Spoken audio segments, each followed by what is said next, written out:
خیبر پختونخوا کے ضلع شانگلہ میں غیر ملکیوں کی گاڑی پر خودکش دھماکے میں 5 چینی باشندوں سمیت 6 افراد ہلاک ہو گئے۔ پولیس کے مطابق واقعہ بشام کے قریب اس وقت پیش آیا جب سامنے سے آنے والی دھماکہ خیز مواد سے بھری کار غیر ملکیوں کی گاڑی سے ٹکرا گئی، جس کے بعد ایک زوردار دھماکہ ہوا۔ دھماکے کی شدت سے چینی انجینئرز کی گاڑی نیچے گہری کھائی میں جا گری اور اس میں آگ لگ گئی۔ ڈی آئی جی ملا کن کے مطابق غیر ملکیوں کی گاڑی اسلام آباد سے کوہستان جا رہی تھی۔ بعض اطلاعات کے مطابق کار میں سوار چینی engineer Dasu hydro power project پر کام کرتے تھے اور داسو جا رہے تھے۔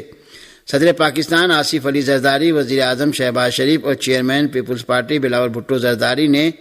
بشام میں چینی باشندوں پر حملے کی شدید مذمت کی ہے۔ جاری کیے گئے بیان میں صدر پاکستان آصف علی زرداری نے حملے میں چینی باشندوں کی ہلاکت پر گہرے رنج و غم کا اظہار کیا ہے۔ انہوں نے ہلاک چینی باشندوں کے اہل خانہ اور چینی حکومت سے اظہار تعزیت بھی کیا ہے۔ ان کا کہنا ہے کہ پاکستان دشمن قوتیں پاک چین دوستی کو نقصان پہنچانے میں کبھی کامیاب نہیں ہوں گی۔ ادھر چین نے شانگلہ میں گاڑی پر حملے میں اپنے باشندوں کی ہلاکت پر مکمل تحقیقات کا مطالبہ کیا ہے۔ دہلی کے وزیر اعلیٰ اروند کیجریوال کی گرفتاری کو لے کر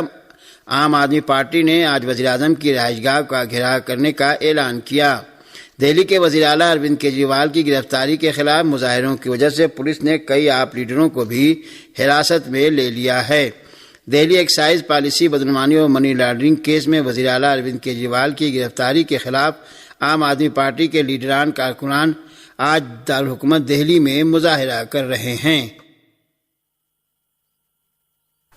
پٹیل چوک میٹرو اسٹیشن کے باہر احتجاجی مظاہرہ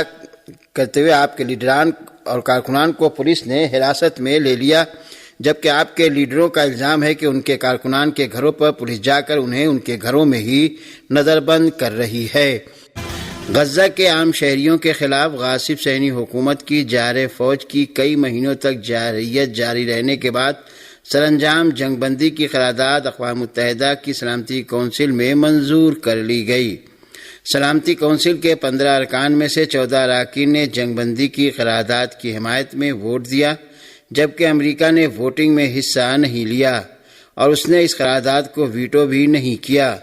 غزہ میں جنگ بندی کی اس قرارداد میں تمام قیدیوں کی غیر مشروط رہائی اور انسان دوستانہ امداد تک تمام فلسطینیوں کی رسائی کی اجازت دیے جانے کا مطالبہ کیا گیا ہے۔ اس قرارداد کا مسودہ موزمبیق کے سفیر کی جانب سے پیش کیا گیا، جنہوں نے قرارداد کی منظوری پر تمام اراکین کا شکریہ ادا کیا اور کہا کہ اس قرارداد کی منظوری سے غزہ کا بحران ختم اور بحرانی صورتحال کو بہتر بنانے میں مدد ملے گی۔ انہوں نے کہا کہ غزہ کی صورتحال بد سے بدتر ہوتی جا رہی تھی اور عالمی امن و سلامتی کے لیے غزہ کی صورتحال کے نتائج عالمیہ کی شکل اختیار کر چکے تھے۔ اقوام متحدہ کی سلامتی کونسل میں کئی بار جنگ بندی کی قرارداد اسرائیل کی حمایت میں امریکہ کی جانب سے ویٹو کیے جانے، غزہ کے خلاف غاصب صہیونی حکومت کی 171 روز تک جارحیت جاری رہنے کے بعد امریکہ کو چھوڑ کر تمام اراکین کی متفقہ حمایت سے منظور کر لی گئی۔ فلسطین کی تحریک حماس نے سلامتی کونسل کی قرارداد کی منظوری کا خیر مقدم کرتے ہوئے کہا ہے کہ جنگ بندی کے بارے میں وہ اپنے پہلے کے موقف پر قائم ہیں۔ الجزیرہ کے حوالے سے ارنا کی رپورٹ کے مطابق فلسطین کی تحریک حماس نے اعلان کیا ہے کہ مقابل فریق کو بتا دیا گیا ہے کہ ہم اپنے پہلے کے موقف پر کاربند ہیں، جس میں مکمل جنگ بندی،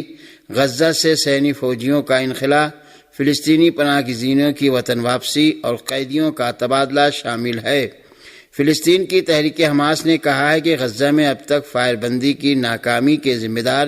نیتن یاہو اور اس کی انتہا پسند کابینہ نیز غاصب صہیونی حکومت کے وحشیانہ جرائم پر امریکہ کی حمایت رہی ہے۔ فلسطین کی اسلامی استقامتی تحریک حماس کے سربراہ اسماعیل ہنیہ تہران پہنچے ہیں۔ ہمارے نمائندے کے مطابق حماس کے سربراہ اسماعیل ہنیہ غزہ اور فلسطین کی تازہ ترین صورتحال پر ایرانی عہدیداروں سے بات چیت کے لیے تہران پہنچے ہیں۔ وہ تہران میں اپنے قیام کے دوران ایران کے وزیر خارجہ حسین امیر عبداللہ کی تازہ ترین صورتحال پر بھی بات چیت کریں گے۔ اسماعیل ہنیہ نے تہران پہنچ کر ایران کے وزیر خارجہ حسین امیر عبداللہیان سے ملاقات کی۔ اس ملاقات میں غزہ کی تازہ ترین صورتحال پر بات چیت ہوئی۔ اسماعیل ہنیہ کا دورہ تہران ایک ایسے وقت انجام پایا ہے جب سلامتی کونسل نے غزہ میں جنگ بندی کی قرارداد منظور کر لی ہے۔ حزب اللہ لبنان نے فلسطینیوں کی حمایت میں آج بھی شمالی مقبوضہ فلسطین میں صہیونی فوجیوں کے اجتماع کے مرکز کو نشانہ بنایا ہے۔ العہد نیوز چینل کی رپورٹ کے مطابق حزب اللہ لبنان نے اعلان کیا ہے کہ تحریک استقامت کے مجاہدین نے شلومی کے علاقے میں اس عمارت کو اپنے حملے کا نشانہ بنایا جسے صہیونی فوجی اپنے لیے استعمال کرتے تھے۔ دوسری جانب حزب اللہ لبنان نے اعلان کیا ہے کہ صہیونی جارحیت میں تحریک استقامت کا ابو علی نامی ایک اور مجاہد شہید ہو گیا۔ یہ لبنانی مجاہد جنوبی لبنان میں شبریہ کے علاقے کا رہنے والا تھا۔ ارنا کی رپورٹ کے مطابق فلسطین کی تحریک استقامت کے طوفان الاقصی آپریشن کے آغاز کے ساتھ ہی حزب اللہ لبنان نے فلسطینیوں کی حمایت اور غزہ میں تحریک استقامت پر دباؤ کم کرنے کی غرض سے مقبوضہ فلسطین میں صہیونی فوجی ٹھکانوں پر حملوں کا سلسلہ شروع کیا ہے، جس سے غاصب صہیونیوں میں خوف و ہراس پایا جاتا ہے۔ ایک ایسے وقت جب گزشتہ 6 مہینے سے غاصب صہیونی حکومت امریکی ایما پر غزہ کے نہتے اور مظلوم باشندوں کے خلاف خوفناک جرائم کا مرتکب ہو رہا ہے، سلامتی کونسل میں ووٹنگ میں حصہ نہ لینے کے واشنگٹن کے فیصلے سے صہیونیوں میں امریکہ سے ناراضگی بڑھ گئی اور دونوں کے درمیان اختلافات گہرے ہو گئے ہیں۔ ارنا کی رپورٹ کے مطابق صہیونی حکومت کی کابینہ نے امریکہ کی جانب سے سلامتی کونسل کی قرارداد ویٹو نہ کیے جانے کے سبب اسرائیلی وفد کے دورے واشنگٹن کو منسوخ کر دیا ہے اور کہا ہے کہ رفع کارروائی کے بارے میں واشنگٹن میں بات چیت کے لیے جانے والے اسرائیلی وفد کے دورے کو منسوخ کر دیا گیا ہے۔ نیتن یاہو کے دفتر نے دعویٰ کیا ہے کہ امریکہ کے اس اقدام سے قیدیوں کی رہائی کی کوششوں کو نقصان پہنچے گا، کیونکہ اس سے حماس کو یہ پیغام جاتا ہے کہ بین الاقوامی دباؤ قیدیوں کی رہائی کے بغیر جنگ بندی کا معاہدہ کرنے کی اجازت دے گا۔ صہیونی حکومت کے میڈیا نے اعلان کیا ہے کہ اقوام متحدہ میں ایک ڈرامہ ہوا اور امریکہ نے اسرائیل کے حق میں ویٹو کا استعمال نہیں کیا۔ صہیونی میڈیا نے لکھا کہ اس کا مطلب ہے امریکہ کے ساتھ اسرائیل کے اختلافات بہت گہرے ہو چکے ہیں، کیونکہ وائٹ ہاؤس پہلی بار اسرائیل کے ساتھ کھڑا نہیں ہوا۔ غزہ میں صہیونی حکومت کے ہاتھوں مظلوم فلسطینیوں کی نسل کشی کا سلسلہ جاری رہنے کے ساتھ ہی اسرائیل کی انسانیت سوز کارروائیوں پر اقوام عالم نے اپنی آواز اٹھائی ہے اور دنیا کے مختلف ملکوں کے عوام نے احتجاجی مظاہروں اور اجتماعات کا انعقاد کر کے ان جارحانہ حملوں کے خاتمے اور فلسطینی باشندوں تک ضروری امدادی سامان کی ترسیل کو آسان بنانے کے لیے جنگ بندی کا مطالبہ کیا ہے۔ ہمارے نامہ نگار کی رپورٹ کے مطابق تیونس کے عوام نے اس ملک کے دارالحکومت میں امریکی سفارت خانے کے سامنے احتجاج کیا اور غزہ میں غاصب اسرائیلی حکومت کے جرائم کی واشنگٹن کی جانب سے بے دریغ حمایت کی مذمت میں نعرے لگائے اور تیونس سے امریکی سفیر کو باہر نکالے جانے اور غزہ میں انسانی امداد کی ترسیل کے لیے گزرگاہوں کو کھولے جانے کے لیے تل ابیب پر دباؤ ڈالے جانے کا مطالبہ کیا۔ پاکستان میں بھی سیو غزہ مہم نے حکومت پاکستان، عالم اسلام اور عالم بیداری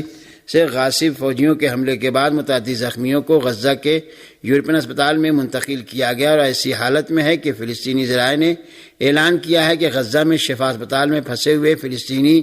جن میں خواتین اور بچے شامل ہیں، صہیونی حکومت کے ذریعے کیے گئے 8 روز سے محاصرے کے خاتمے کے منتظر ہیں اور وہاں سے نکلنے اور بغیر آب و غذا کے صہیونی فوج کے حملوں سے خود کو بچانے میں کوشاں ہیں۔ فلسطین کی وزارت صحت نے اعلان کیا ہے کہ غزہ کے باشندوں کے خلاف جاری صہیونی فوج کے 170 دنوں سے جاری پے در پے حملوں کے نتیجے میں شہید ہونے والے فلسطینیوں کی تعداد 32,250 سے زائد اور اس مدت میں زخمیوں کی تعداد 74,500 سے زائد ہو گئی ہے۔ اس درمیان ایمنسٹی انٹرنیشنل کی ڈائریکٹر ایگنیس کالمارڈ نے غزہ کے بارے میں اقوام متحدہ کی قرارداد کا خیر مقدم کرتے ہوئے غاصب صہیونی حکومت کی جانب سے وحشیانہ بمباری کو فوری طور پر روکنے کا مطالبہ کیا۔ ایمنسٹی انٹرنیشنل کی سربراہ کالمار نے سوشل نیٹ ورک ایکس پر لکھا ہے کہ اسرائیل غزہ کے خلاف فوراً وحشیانہ بمباری بند کرے اور انسان دوستانہ امداد کی ترسیل کو آسان بنائے۔ اسرائیل، حماس اور دیگر گروہوں کو اس بات کو یقینی بنانا چاہیے کہ یہ جنگ بندی پائیدار ہوگی اور اسرائیلی قیدیوں کے ساتھ ساتھ جو حماس کی قید میں ہیں ان تمام فلسطینیوں کو بھی رہا کیا جائے جنہیں ہر دھرمی سے سینی فوج نے گرفتار کیا ہے۔ انہوں نے مزید کہا کہ حالیہ ہفتوں میں اقوام متحدہ کی سلامتی کونسل میں ووٹنگ ایک مضحکہ خیز سیاسی کھیل میں تبدیل ہو گئی ہے جس کے عام شہریوں کے لیے المناک نتائج برآمد ہوئے، اس طرح سے کہ سلامتی کونسل کے مستقل اراکین من جملہ امریکہ اور روس نے ایک دوسرے کی قرارداد کو منظور ہونے سے روکنے کے لیے اپنے ویٹو کے حق کا غلط استعمال کیا۔ ایمنسٹی انٹرنیشنل کی ڈائریکٹر نے زور دے کر کہا کہ عالمی برادری کو اب سیاسی کھیل کو ایک طرف رکھتے ہوئے انسانی جانوں کی حفاظت کو ترجیح دینا چاہیے اور اس بات کو یقینی بنانا چاہیے کہ یہ قرارداد دیرپا جنگ بندی کی راہ ہموار کرے گی۔